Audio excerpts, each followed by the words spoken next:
"The privilege ends here," he said, standing at the head of the table like a boss dismissing an underling. "From now on, we keep separate budgets." His voice was calm, almost indifferent, but the words cut through the room like a blade. I didn't react. I simply smiled and answered, "Of course, darling." He mistook my agreement for surrender. It wasn't. It was strategy.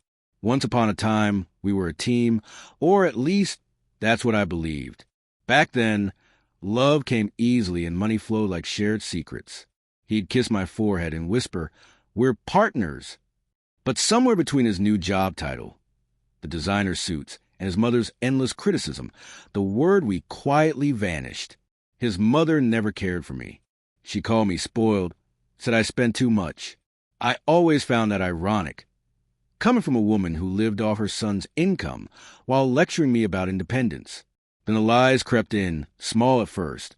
Late meetings, client dinners, the faint trace of perfume that wasn't mine.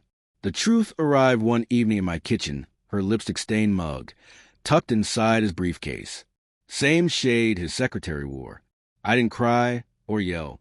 I just understood. They wanted me to crumble. Instead, I planned. When he announced our separate budgets, I agreed without hesitation.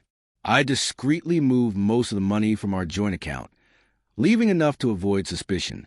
I opened a new account under my maiden name and started working again, freelancing, consulting, rebuilding.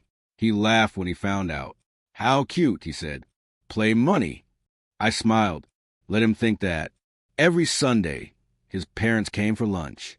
He lived those afternoons, the performance of a perfect family, his mother's proud gaze fixed on her golden boy. He'd boast about his car, his stocks, his managerial genius.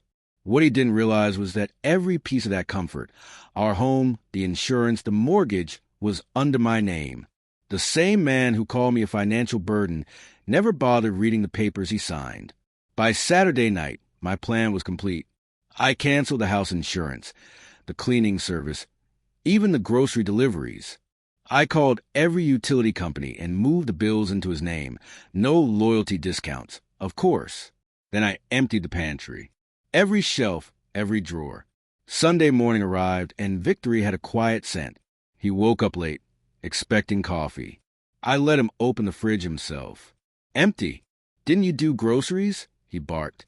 "I thought you'd handle that." I replied sweetly. "Separate budgets, remember?" He stormed out, grumbling about getting food before his parents arrived. I stayed, setting the table with the precision of someone preparing for war. His parents showed up at noon. His mother, as always, went straight to the kitchen.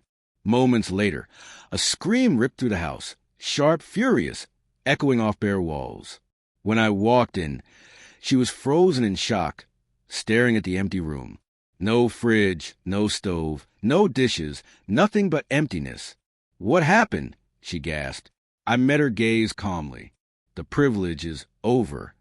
Everything in that kitchen, the renovations, the appliances, the furniture, had been bought with my money.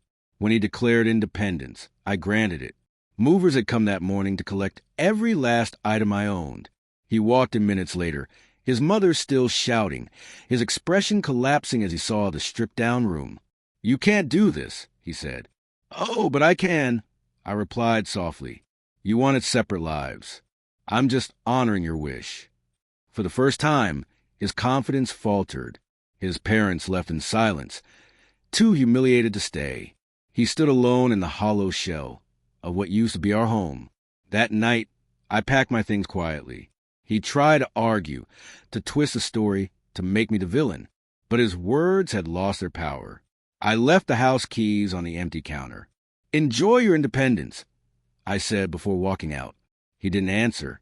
Now, sometimes I imagine him on Sundays, his mother still visiting, both of them sitting in that lifeless kitchen.